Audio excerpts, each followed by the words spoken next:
Hi, and welcome to the Insecure Chef again. Tonight's dinner is an Asian dish. Not much of a surprise, I would imagine. But it has several names. Could be known as Vietnamese wings, or Asian sticky wings, or Chinese whatever. Anyhow, it's the same general idea. We're going to be working with chicken wings here, as you see today. These are connected, so it's the wings and the drumstick and the flats, but we'll be working with them together.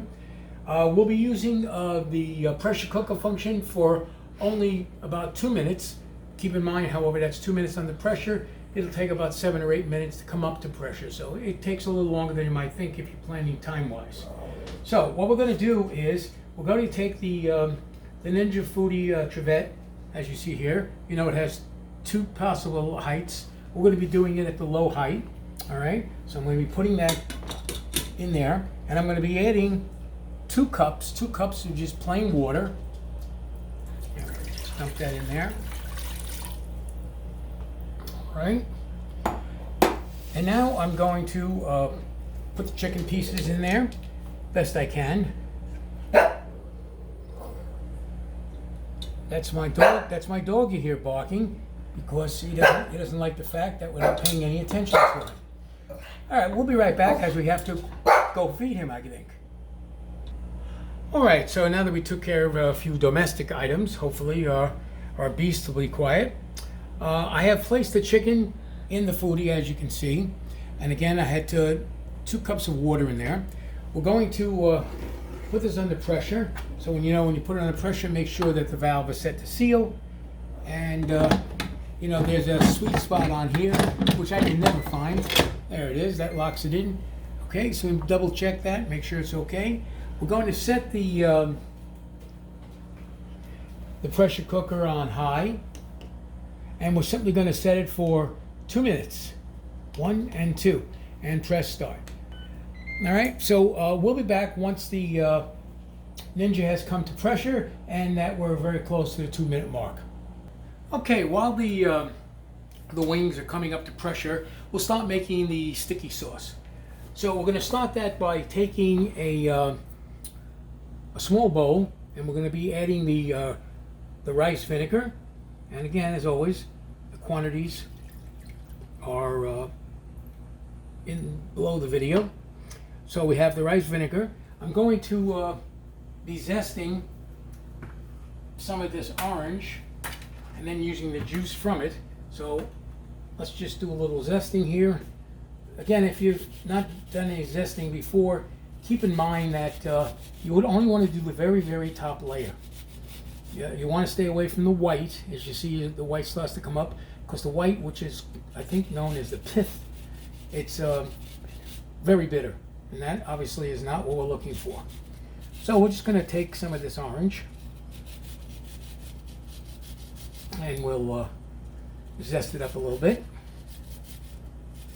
If you've not used zest before, you'll be shocked how wonderful the flavor is. All right. Now you'll see the zest is right here. Okay. And I'm just going to use a very technical finger and throw it in. You might say how much. Well, it's really a personal taste, but maybe half the orange. Again, orange variables in size, so kind of use your own judgment. Either way, I'm sure it'll come out very nice. And now I'm going to cut this. All right, and now I'm going to juice it. What we're going to need here, and this is a somewhat critical measurement, what you're going to need here is really 2 tablespoons of juice. Not 3, not 1, not 4. And the reason for that is the orange juice quantity will have an effect on how well the sauce in general will stick. Okay, so I'm going to take a look here. Not bad. I'm going to do the second half, and then I'm going to actually measure it out.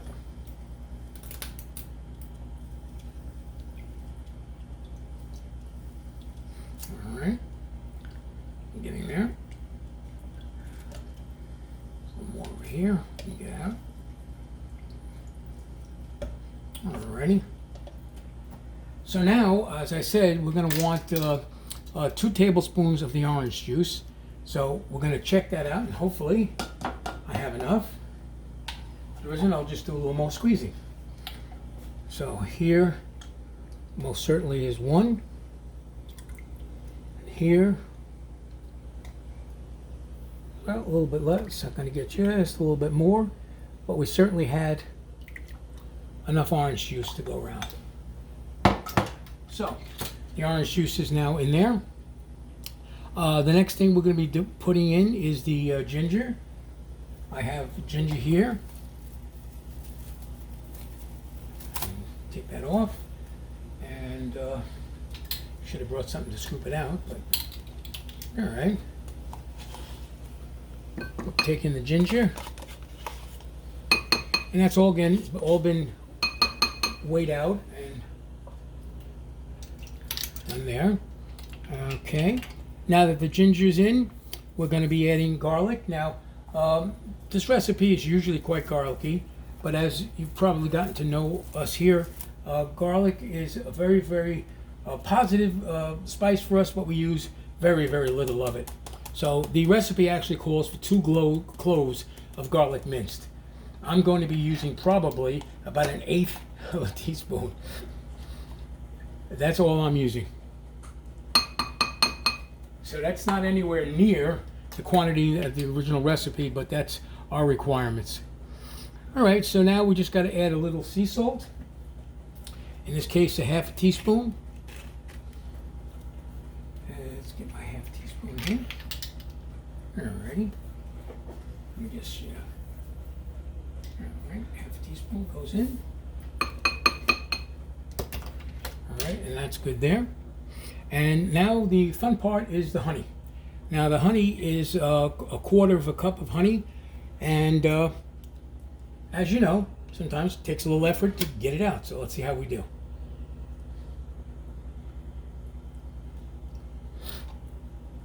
All right, we're doing pretty good. I'm going to do a little scraping now, get the rest out. I saw a very interesting device. I don't know the name of it yet, but essentially the honey's in there, and you just squeeze it out of the bottom. It comes out like a giant toothpaste tube, all at one shot. And you don't have to play around like I'm doing here right now. Alrighty. Ah, did pretty good. Not bad at all. Not bad at all. All right. Now with that, I think I've got everything in there. And I did put the salt in, so I'm just going to do a little stir. And this is essentially your sauce. And you'll want to incorporate the honey, so it gets in there pretty well, because sometimes honey just likes to sit at the bottom and go to sleep. So, all right, this is pretty much ready for use. We're simply waiting now on the wings. So we'll be back when the wings are almost done. All right, as you see now, we're getting a quick release of the steam. And that usually takes about 1.5 minutes or so. And then once that's done, we'll open it up, and I'm going to be removing the chicken and patting it very, very dry. A very critical step, because if it's wet, the sauce and the stickiness won't adhere properly. So we'll be back. Okay, so we're back now. As you can see here, the chicken has been removed from the pot and allowed to dry. I had it on a couple of pieces of paper towel on the bottom, a couple of pieces on the top. I patted it down for a good 10, maybe 15 minutes. Try to get the chicken as dry as possible. It's a very important step, because if the chicken is really wet, it'll have a hard time holding the sticky sauce. So what we're going to do now is I cleaned out the Ninja from the pressure cooker step. I've got the rack back in the same position, and I'm putting in the chicken back in, and we'll try to get it as much as we can in a single layer. I don't think that'll be really possible, but I'm going to try my best, so you'll just bear with me. And we'll get this stuff going here. Of course, the next step now, once all the chicken is in here, is we're going to start the air frying step.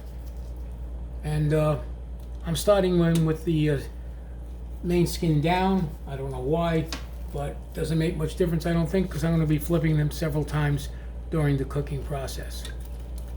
So we're getting there here. I'm going to start getting a little snug here. Still got 3 more to go.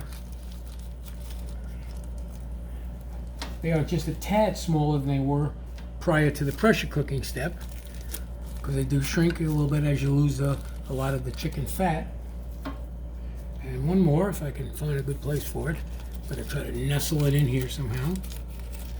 Well, we'll have to play it by ear. All right, so let me just do a little quick housekeeping here. Let me just rinse my hands off. I'm pretty fanatical about raw chicken, even with gloves on. So let me just get that out of the way. All right. So what I had done at the step you didn't see was just before I started coming back here on camera, I added another half a teaspoon of sea salt to that chicken, because as the recipe calls for, it calls for an entire a teaspoon of salt, and we did a pre-salt part which went in the sauce, and now the other remaining salt I placed on the chicken.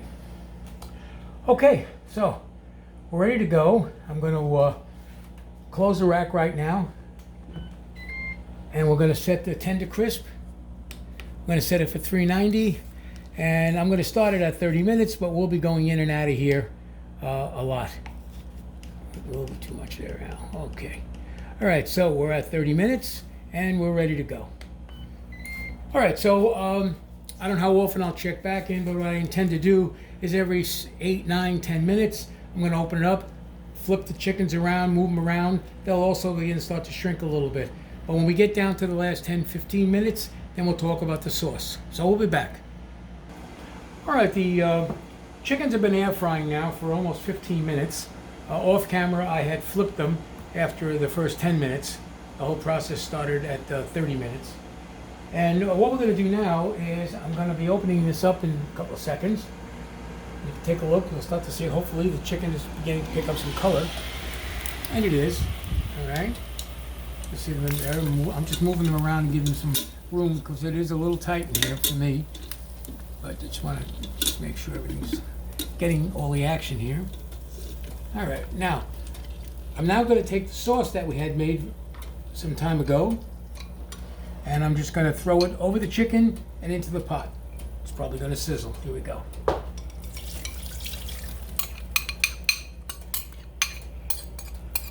Okay.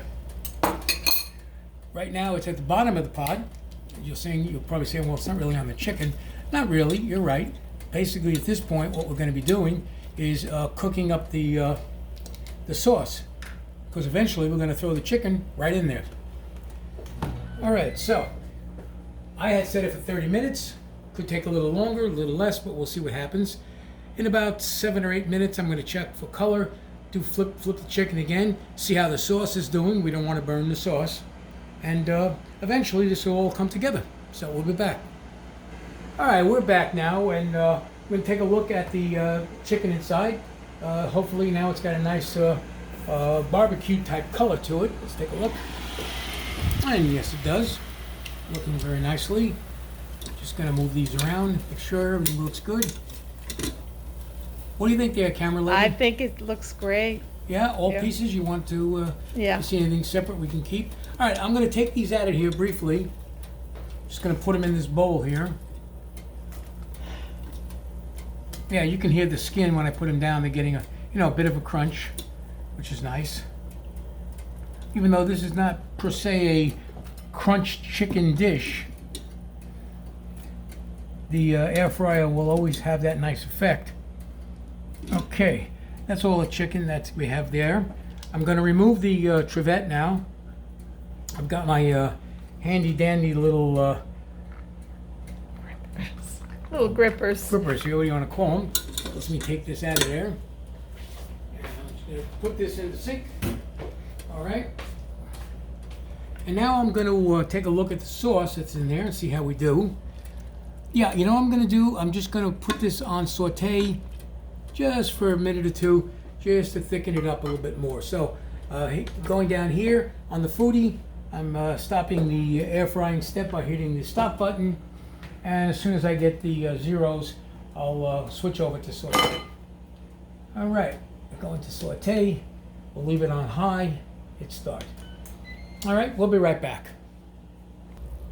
Okay, I put the chicken back in now for a little while, stirring it around, making sure that the pieces all get coated by the sauce. You see the sauce has gotten considerably thicker. So I'm just gonna stir it around a little bit, let it coat. What I did was, when I put the chicken in, I actually put it on saute for a while because I wanted the sauce to get a little bit thicker. This is all personal choice and how much sticky you want it on there, how much sauce you want to adhere to the chicken. So as you can see, if you looked in there, you can see a lot of the sauce now has been used up. It's definitely on the chicken. There isn't that much liquid left. So, and when I'm happy with this, I'm going to take them out, put them in the bowl, and let them cool a little bit, and they'll be ready to serve. We'll be making this tonight with boiled pierogies and steamed broccoli. So we hope this was helpful, and we hope you try it. Any comments, good, bad, or indifferent, please leave them. Let me know how it worked out or if you made any changes.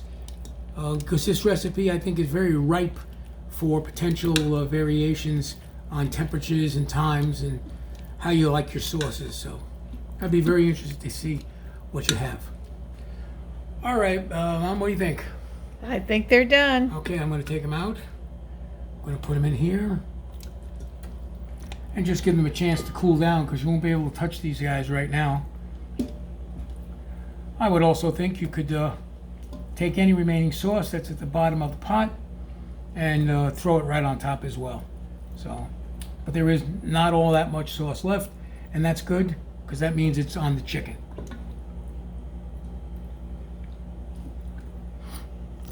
And the last guy coming out, if I can grab them, and there they are. So there's all the pieces we started with. I have a little sauce left in the bottom. I may or may not dump it in on top. But for the Insecure Chef and his lovely wife, Regina, Bon appetit. thank you so much for watching. Please leave some comments, and if you haven't subscribed, please do so. Have a good night.